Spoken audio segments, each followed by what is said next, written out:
Imagine a world where pharmacies didn't exist, as we know them today, where major pharmaceutical industries were still far from being founded, and diseases were faced with what nature offered. Now consider that in that era there were medicines that cured with an efficacy that even today, in many cases, leaves us questioning, how was that possible? How did humanity, without the resources and knowledge we have today, manage to discover such powerful remedies that over time ended up being banned, forgotten, or replaced? This is the story of the forbidden pharmacy, a pharmacy that wasn't inside a modern store, but in the heart of forests, in secret gardens, and in the curious minds of ancient healers and alchemists. In the Middle Ages, when medicine was still rudimentary, healers explored the world around them and found remedies that were miraculous for their time, but which, being natural and often inexplicable, ended up being scorned or even feared. Let's journey to this dark era, where knowledge was restricted and the secrets of healing were closely guarded. A world where herbs, plants, and natural substances were the only weapons against diseases that nowadays would seem simple, but at the time were fatal. From soothing chamomile to mandrake, whose mysterious properties could both heal and kill, each plant had its role. Did you know that medieval remedies, rustic as they were so effective that even today, scholars try to recover the lost knowledge of that time? Some of these remedies were forbidden, forgotten, or simply lost to time. But there's much more behind this story than you might imagine. For centuries, medieval medicine was a blend of rudimentary science and magic. What was considered natural and effective was often marginalized for being seen as a threat to the power of the church and the authorities of the time. This isn't just ancient history.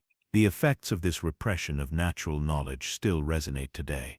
Did you know that plants that cured diseases in the Middle Ages are now used in various cosmetic industries and even in alternative medicine, but many of them are no longer accessible or are treated with suspicion? Why were certain natural remedies so powerful that they caused apprehension in a world beginning to evolve towards modern science? As we delve deeper into this journey, we'll explore how medieval healers used everything at their disposal: ingredients sourced directly from the forests, preparation techniques that challenge our current understanding, and often, the power of beliefs and spirituality that guided these treatments. What did these people know that we, with all our technology, still can't fully comprehend? Are the answers in the roots and leaves that fell from the trees in the Middle Ages? Or are we trying to revive a past that should never have been forgotten? Join us on this journey through history and discover the forbidden natural remedies of the Middle Ages. We will question, challenge, and explore what lies behind this forgotten pharmacy that in its time was more than a simple remedy. It was a portal to survival. As we venture into the heart of the Middle Ages, we encounter a fascinating yet mysterious landscape. Cities were small, villages scattered, and roads were fraught with difficulties, diseases, and misery. Medical knowledge was limited, and most people resorted to natural remedies, often provided by local healers or by so-called wise women. These women, often viewed as witches, were the true pharmacists of their time. They had a deep understanding of plants and how to use them effectively. Their spells were nothing more than formulations based on herbs and techniques passed down through generations. Among the most powerful and fascinating plants of the era was mandrake, an herb with roots that resembled the human form. It was considered a miraculous remedy, capable of curing various diseases, but it could also be fatal if used incorrectly. Mandrake had anesthetic properties, and some people used it as a sedative for painful procedures. But the use of mandrake wasn't simple. The roots of this plant were often found in mystical rituals, and its use was frequently linked to pagan beliefs. It was seen as a plant possessing power beyond medicine, often associated with black magic and sorcery. But mandrake wasn't the only powerful plant in the medieval pharmacy. Many secrets were hidden in nature. St. John's wort, or hypericum, for example, was already known for its antidepressant and calming properties. This small shrub, with its yellow flowers, had the ability to alleviate emotional pain and even symptoms of anxiety, something that has only recently been rediscovered by modern science. For centuries, this plant was used to heal wounds and also to treat melancholia, a disease that at the time often had no explanation and was considered a curse or divine punishment. Other plants, like ginseng and lavender, also held secrets of medieval medicine. Healers were true masters in the art of combining these herbs with other natural substances, such as minerals and essential oils. The mixture of these ingredients was not just a physical remedy, but a holistic therapy that considered the body, mind, and spirit. It was a form of medicine that recognized the connection between humans and nature in a way that we today often forget. Natural remedies were, therefore, a form of resistance against a system that was beginning to become increasingly closed, where the Church held absolute power over healing practices. The Catholic Church, in fact, viewed this popular knowledge with skepticism and even fear. It wasn't just plants that were being forbidden or rejected. Any form of medicine not legitimized by religious authorities was considered heresy. And over the centuries, many healers were persecuted, burned at the stake, or forced into hiding. Between the 14th and 16th centuries, the persecution of healers reached its peak. The Inquisition, which had already silenced dissident voices in other fields, also turned against those who used ancestral knowledge of plants and herbs. Accusing someone of witchcraft was a simple way to eliminate these competitors to official medicine. Many women, mostly, were victims of false accusations and, unable to defend their knowledge, lost their lives. But even with all the fear and repression, the knowledge never completely disappeared. The wisdom of plants survived in the margins of history, passed down by word of mouth, hidden among peasants and the few who still preserved the secrets of the forbidden pharmacy. For centuries, the use of natural remedies continued, and in a way this saved countless lives. Let's take a step back and reflect, what does this forbidden pharmacy mean in our modern context? Today, we are in an era where medicine is highly advanced, with revolutionary scientific discoveries that allow us to perform transplants, develop vaccines, and cure diseases that were once fatal. But at the same time, there is a growing movement to return to origins, to natural medicine.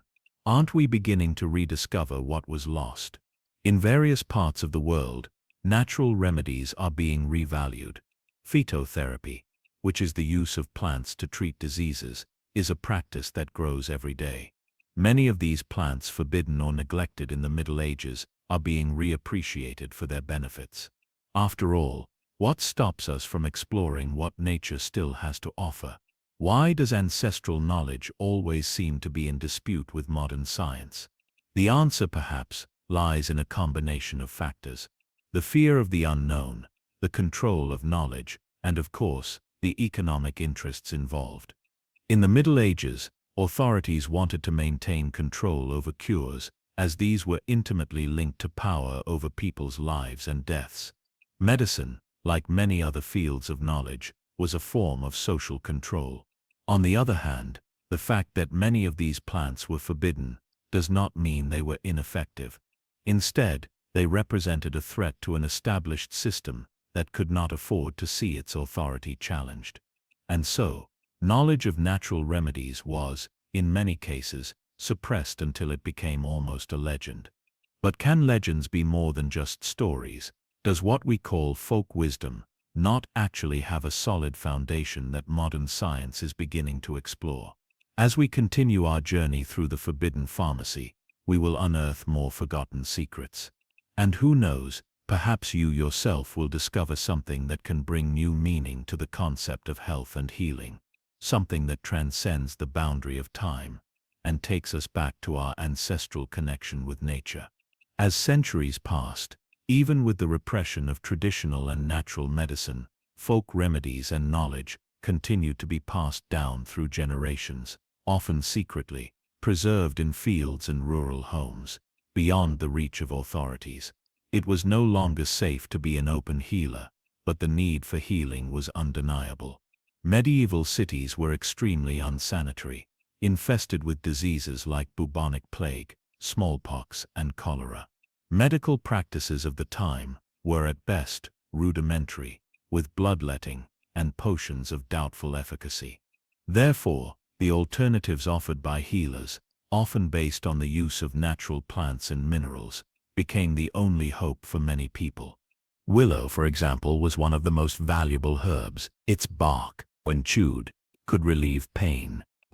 But what's most interesting is that this plant contains salicylic acid, the precursor to modern aspirin.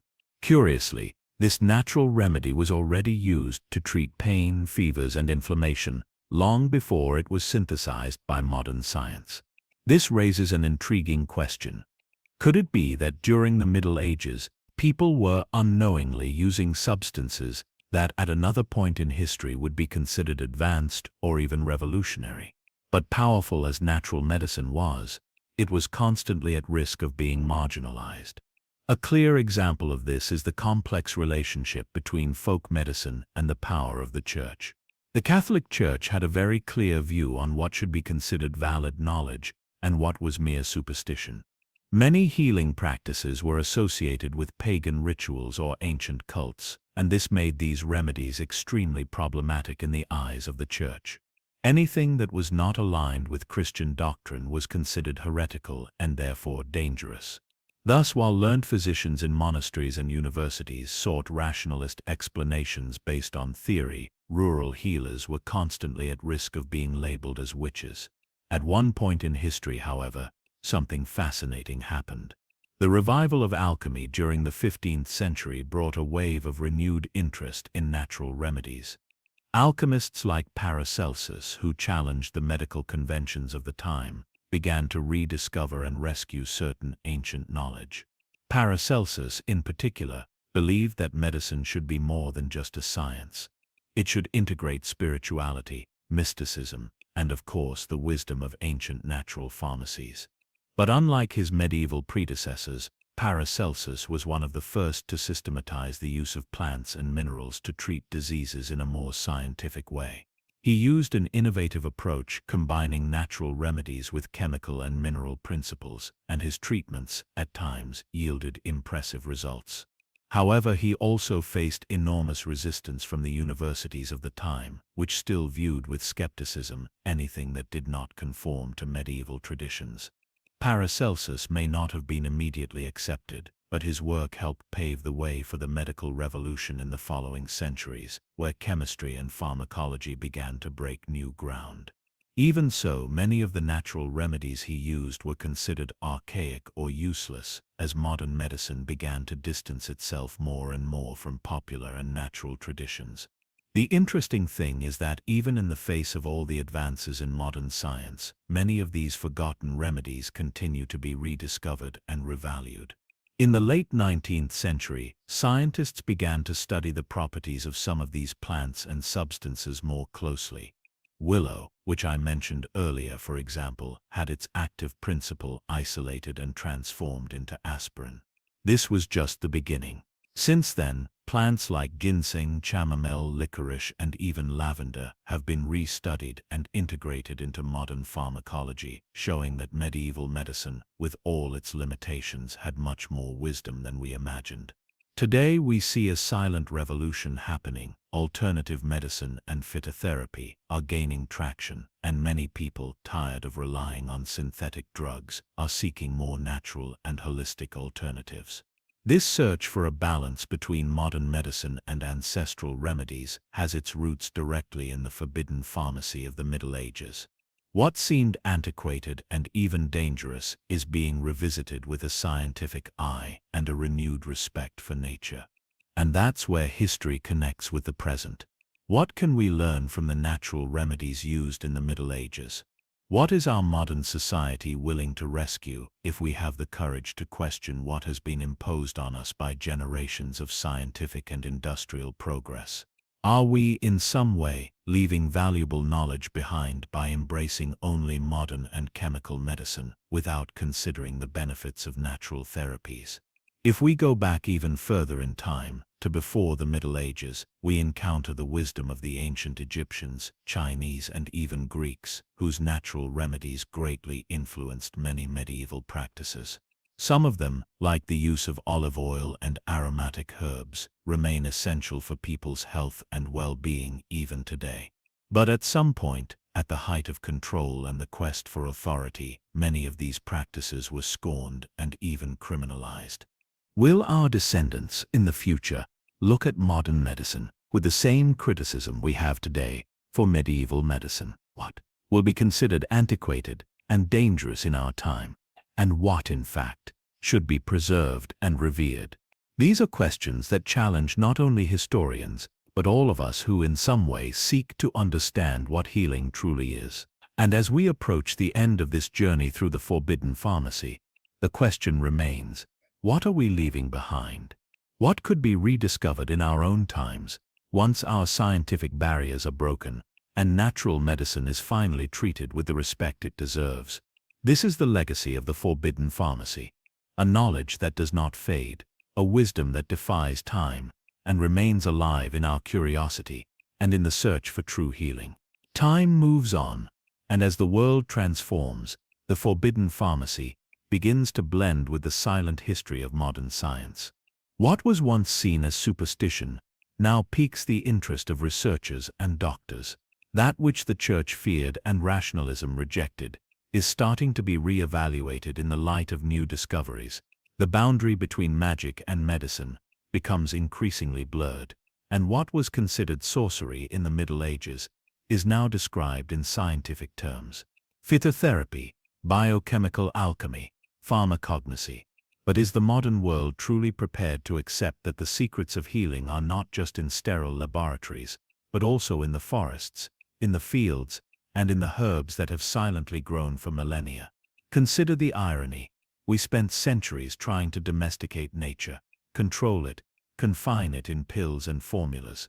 And now, with all our technology, we are returning to it, asking the earth to teach us again. It's as if we are facing a historical mirror, revisiting the mistakes and successes of ancient healers, trying to understand what they knew that we forgot. And this is where the forbidden pharmacy ceases to be merely a collection of ancient recipes and becomes a symbol, the symbol of repressed wisdom, of natural knowledge that defies power. Every herb, every potion, every ritual is a reminder that humans were once intimate with nature, that they once understood its rhythms and mysteries. Today, with the noise of cities and the rush of the digital world, that bond has been broken. But the human body continues to speak the same ancient language. It recognizes the touch of plants, responds to oils, to aromas, to minerals. Our biology is still medieval in that sense. Organic, alive, sensitive. For a long time, we believed that healing meant fighting, eliminating, destroying. But ancient healers saw healing differently, as a process of harmony. They didn't seek to annihilate disease, but to understand what it was trying to communicate. Fever, pain, inflammation. None of this was just an enemy. They were signs, manifestations of deeper imbalances. And it is this holistic view that the forbidden pharmacy tries to remind us of. The natural remedies of the Middle Ages were not created to merely treat symptoms, but to restore harmony between body and spirit.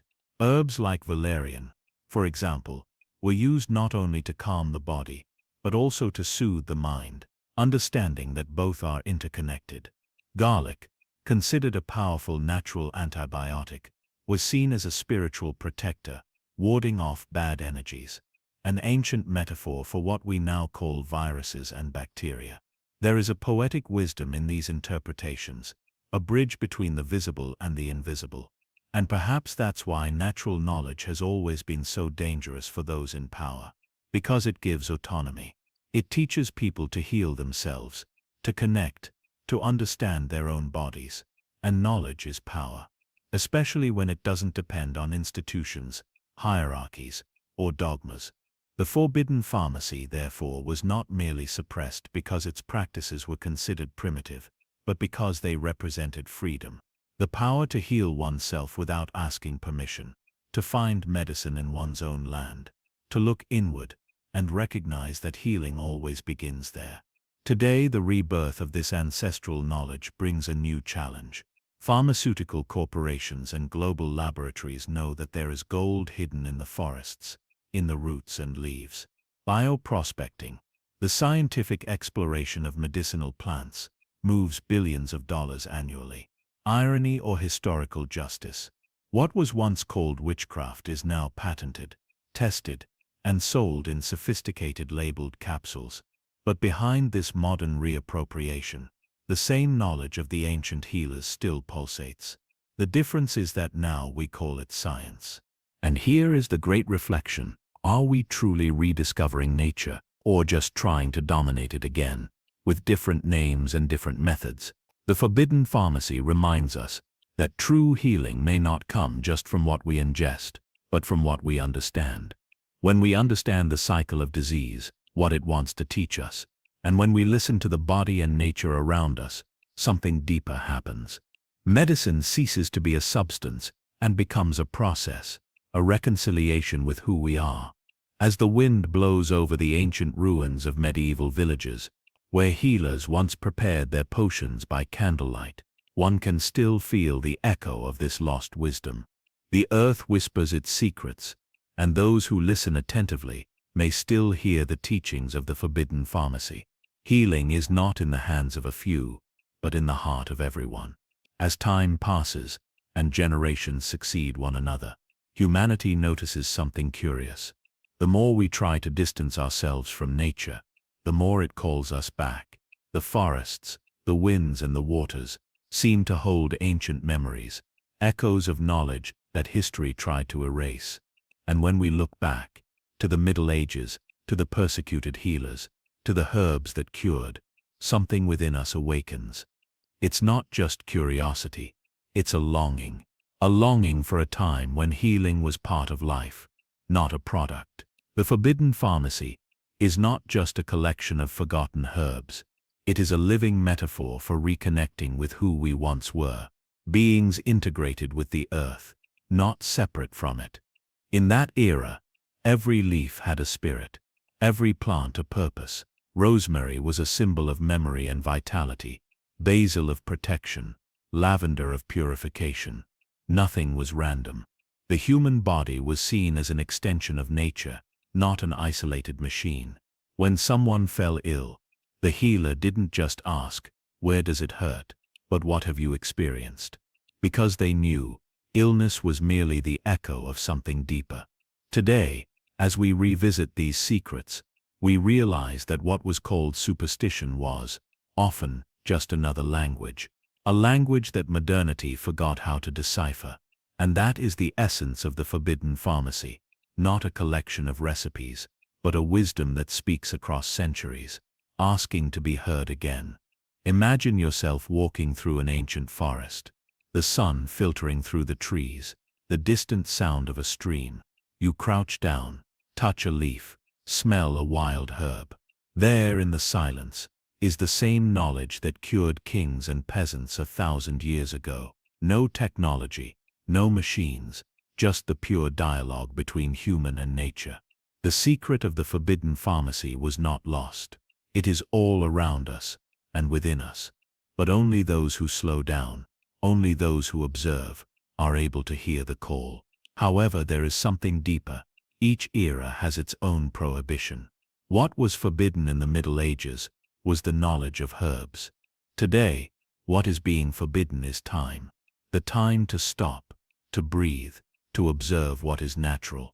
We live so fast that we forget that healing doesn't happen under pressure.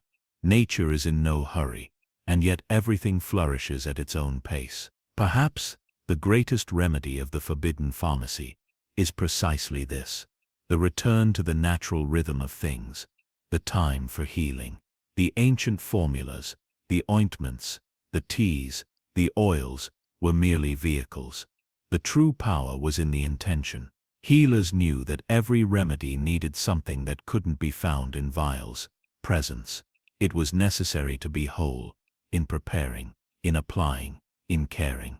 Today, we have technology, but we've lost presence. We have information, but we've forgotten wisdom. And that's what the medieval legacy tries to remind us. Healing is not a mechanical act, it's an encounter. At night when the villages fell silent, and only the distant sound of owls echoed, the healers lit their candles and worked in silence. They mixed herbs, prayed, chanted. Every word spoken had power. Every gesture was a pact. Not because they believed in magic, but because they knew that the power of mind and faith influences the body. Today, we call that the placebo effect. They called it a miracle, and in a way they were right. The human body is a living alchemy, capable of regenerating, reacting, transforming. Medieval natural medicine was a reflection of this truth. The remedy merely awakened the power that already existed within each person.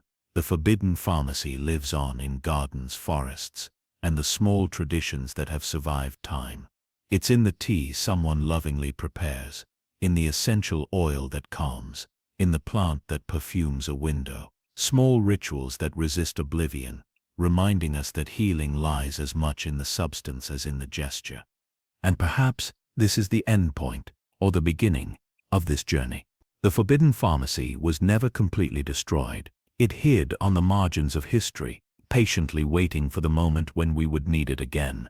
And that moment has arrived. With every crisis, every technological advance that promises more and delivers less, we feel the absence of the essential.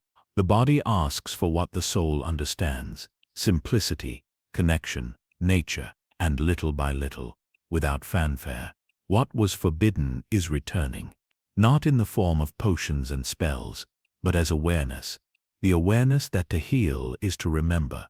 Remember who we are. Remember where we came from.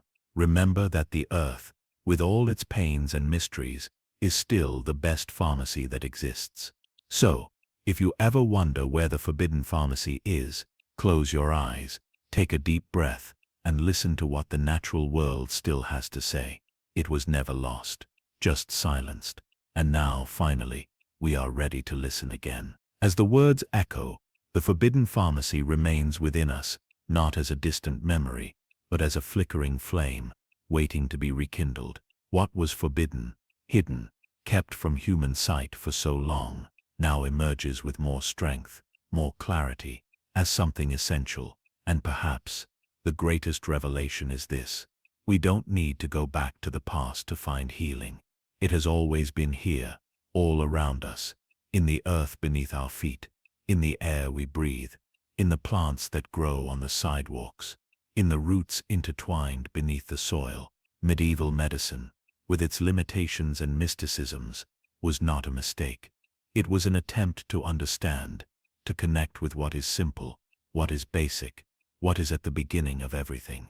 It wasn't a science as we know it today, but a reflection of something much deeper, the human need to seek harmony with the natural world.